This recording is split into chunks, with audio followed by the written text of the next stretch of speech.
Wait for it. Wait for it. There's a little countdown and then it will roll.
50.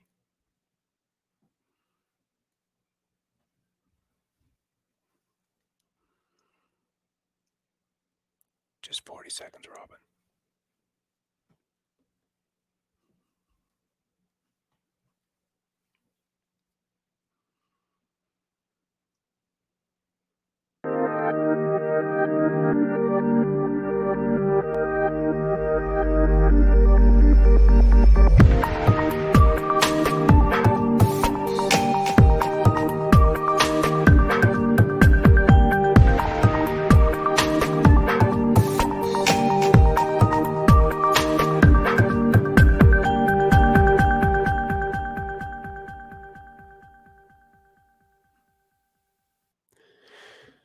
Good evening, everybody. Scott Stevens here with a look at Scott's weather as we do a little quick roundup of some of the bigger weather stories going on around this continent and around the world, and then a little insight as to what may be happening on the larger scale, and then, of course, a look at the day-to-day action.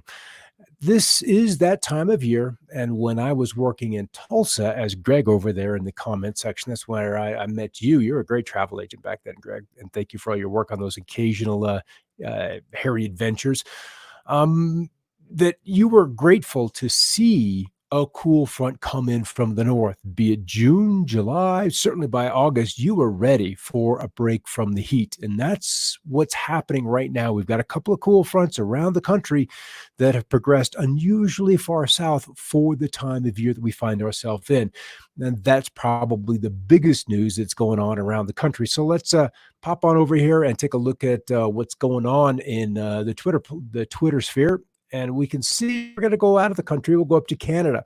And over the last couple of weeks, especially early last week and late the week prior to that, we were watching a big storm. It brought the snows to the Rockies, a foot and a half, 2 feet to Yellowstone and some of those higher terrains. But up to the north, this storm wound up and drew northward a lot of moisture from the Gulf of Mexico and then just hammered Alberta, Edmonton, and these other locations with incessant rainfall and then fresh snows as you get into those higher elevations. And this, what a pedestrian a driver drove by in some of the water because it just came too fast, too hard, and then collected. And what do? If you entered the pool and you've got water in your intake of your engine, you're kind of sunk. You've either got to sink or swim. You got to get out of there, back up, and wait for help to come in. And then, of course, the authorities have got to re-deal with traffic. So that was kind of hairy up there, that happening yesterday.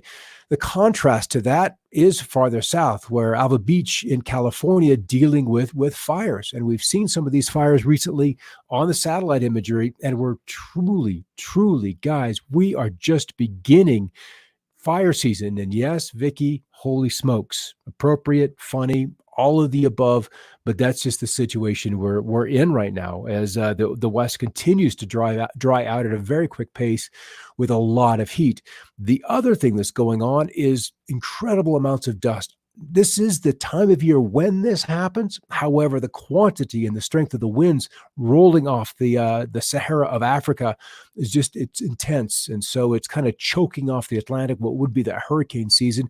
And even then, you've got the warm winds, you've got the dust, and so it kind of damps down the potential for showers, thunder showers, and clear breathing at the same time. All right, 6 to 10 day outlook from today's Climate Prediction Center from the National Weather Service. These guys right there, the CPC. And so they're anticipating some cooler than normal weather through the middle of the nation. This has changed from what they had issued yesterday and the weekend prior, where they're expecting warm from coast to coast. No. That's not how it works. Not as we're heading into, yes, the climate crisis, but not one that has anything to do with people's breath and carbon dioxide. So that's what they're expecting, above normal precipitation.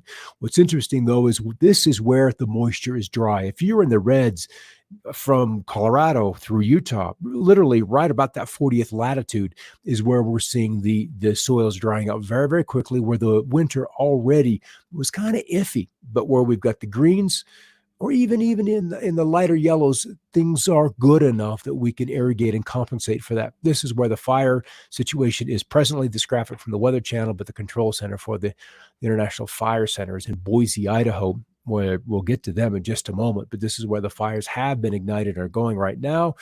A little COVID news in there if you're interested. Some Brazilian parliament, they ran into hospitals, and you'd be surprised what they found. All right, here in Virginia on June 16, barely 65 degrees for the high. In the next few days, the same as forecast. And I'll remind you to go look up growing degree days, GDD. You take the average of that, or take the high temperature, the low temperature, add them together, and then divide them by 2 and see how great a number you are above 55 degrees.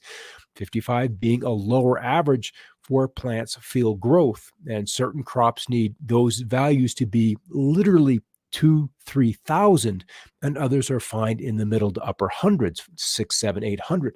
So depending on where your crops are, if we continue with this cool weather day after day after day, week after week, we have crops that struggle to reach maturity at the time of first frost. And then very wet June, pardon me, out of the National Weather Service in Boise. It's been a very wet June, they state, with nearly, just a bit over 2 3/4 inches worth of rainfall so far in Boise, already the 6th wettest June on record. Scattered showers will continue today, so we may inch closer to that all-time June record, which was back in 1884 and 1941 with just under 3.5 inches worth of rain. And here we are in 6th place with maybe 3/4 of an inch of rain to go before that record is broken. And we're just halfway through June. Stu Ostro, with the tropical wave approaching South America, is impressive for so early in the season, this being the coast of Ghana, Venezuela. And so we've got some circulation, some activity there. So it's something that we will watch. I believe it would be hashtag Connie if it were to develop, but don't quote me on it. I believe Connie. A major trend upwards for air travel continues. Would you fly on a plane right now? As we've gone from a typical day or the 1st of March before the lockdowns at 2.2 million air traffic flyers, air flyers every single day, down to the lowest in April 14 at 87,000 plus. Now we're back just over 500,000. So we are seeing some recovery in that field. Another look at fire, this one in southwestern Colorado at the East Canyon fire. And look how green that vegetation appears to be. It looks green, but if you've been out in that direction, you know the pine beetle has had its way with those forests for coming up on 30 years. So once we get these forests going, there may be nothing we can do but just get out of the way as we roll through this fire season that gets bigger and bigger as this fuel load in these national forests is not getting reduced by logging. We're not hauling out the wood in a large enough scale to create the fire breaks to deal with this. So this is something I'm having a sense that we'll be contending with through the summer, is a widespread and rather intense fire season. And honestly, even if we get an average monsoon season that's trying to get started presently, it probably wouldn't be enough because there's so much firewood out there. And then if we've got monsoons, what brings about those rains? Thunder and lightning. Lightning, obviously, first. All right, even if the rest of June is bone dry, the Europeans model their seasonal 1 month lead forecast precipitation anomaly for Alaska is likely going to be a bust, and a pretty bad one at that, where the model is predicting a dry central it's intertropical convergence zone across Africa, and whereas the reality was it was much, much wetter than normal. This is just to go to say, we've got models and they're okay in the short term up till about 7 days, even 14 days, there is a little bit of value. But once we go beyond that, you really can't rely on them. You can't. They can go bad very, very quickly, and they can go off the rails incredibly fast. All right, there's another fire just north of Phoenix last night, and look at that. As the sun sets, we lose the light, and then that's the city lights of Phoenix. So in Phoenix, in Scottsdale, you begin to see, or are seeing, that plume of fire just off to the north. All right, let's get on with it, because time is of value. All right, this was the temperatures across the states in the middle of the afternoon, where we saw 90s literally from Brownsville, Texas, all the way essentially to nearly Winnipeg, Canada. So 90s along the middle of the nation, but out west, 30s, 40s, 50s, widespread with some lower 60s surrounding the area, and same thing with 60s in the Carolinas. And this is why I started off with talking about the cool weather when you get down into these plain states and the Gulf Coast states, where you're just glad to see that breeze. And all the way into Georgia, you can kind of see those little lines that's telling you which direction the wind is coming from. It is rather light, but the dew points in the 50s into the northern panhandle of Florida in the middle of June. It's not unprecedented, but I'm telling you, it's pretty rare. It doesn't happen all that often. So they continue with the showers down in the southeast and then the northwest with the same story. And as we look at the nation, this is where the rains are. This is where, we've got the showers and even some snow in these higher elevations. That has not gone away. We need to get above 10,000 feet, and it would likely be impacting just hikers at that in those locations. And they've probably looked at the weather and said, nah, maybe not today. Maybe I don't want to get trapped up there that high. So the west is cool with snow showers at the higher elevation. Severe weather risk at best, northern North Dakota into southern Saskatchewan, Alberta. That's about where the best is. And even tomorrow, that progresses very little off to the east. And then into day 3, still kind of tame across the country. And that's honestly not a bad thing. All right, over to comments. Pine beetle has devoured the pine forest throughout Colorado. That's true. I can even look up to the east where I am, just on the western slopes of the Sangres. And it's definitely there. Clean the earth, Vicky. That can mean so many things. And my goodness, we are on the way. Hello, Karen, Heather Lane. It's been so chilly here in Northern California. Thanks so much for doing these brilliant reports. Tag my friend Sean so she can gladly hear about your work. Thank you for the mention. And it always works when you get more eyes on things, because there are topics that we need to have kind of a talk about. Geoengineering is one of them. If you fall into that category where you've accepted that exists, then where does that leave climate change? Where does that, or how does that variable of geoengineering then impact the climate discussion narrative? And that is something that I'm telling you hasn't really been discussed. Certainly not on CNN or NBC or any of those mainstream outlet networks. That's just not a topic they're willing to discuss. So for me, if you can't even bring that to the table, where's the value? Where's the value to discuss the whole thing? It's like talking about, well, there's a shortage of fish in the ocean, but you don't talk about fishing. You don't talk about pollution. You don't talk about these things that are having a direct impact. Okay, off to the Weather Service. This is actually the forecast snowfall through the end of Friday from the National Weather Service. So in the Bitterroots and then off into southwestern Montana, they're going to keep putting some snow up in those higher locations. Record highs forecast by the computers.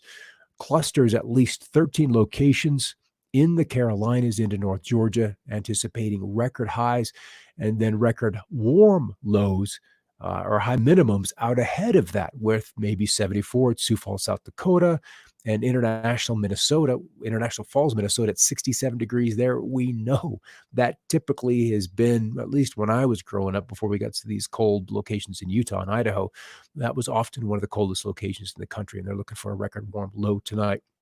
All right, why has it been so cool? And then we'll wound this up. Yes, Vicky, snow just now. And I bet Risa there in Texas is kind of wishing she had a little moisture there to just just help with the vegetation to keep it green before we get deep, deep, deep into the summer brownout.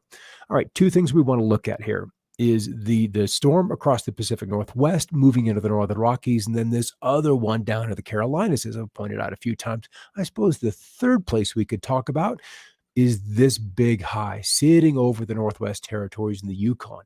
Now, what you'll see in the press is news about this big high because they'll be in the 70s, maybe even an 80-degree reading. That's not out of the question. But also recall that we're coming up on summer solstice. So these guys underneath this big high pressure way up in northern Canada are getting 22 hours of daylight.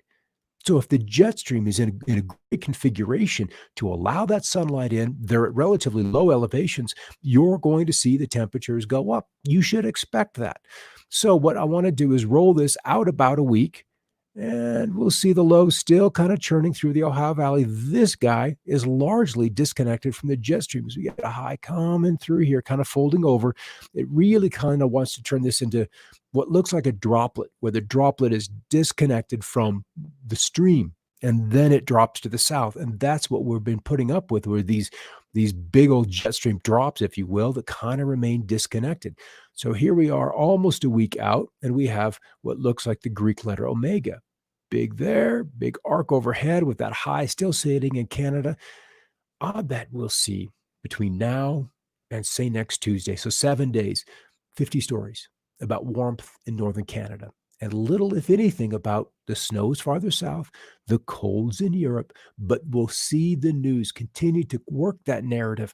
And then the obvious thing is once you've got warm up here, you're going to have melting. That's a given. It's summer.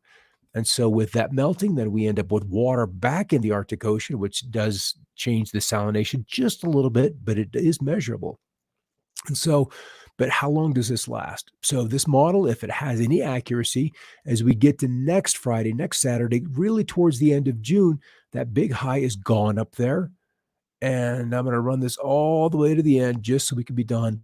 And then that heat up there has been completely replaced by cold and clouds, and temperatures returning back to the 20s. So I don't want to say their summer was brief, but for June, their summer was brief. It was 6, 7, 8, 9, 10 days long, and then we're back to the chilly.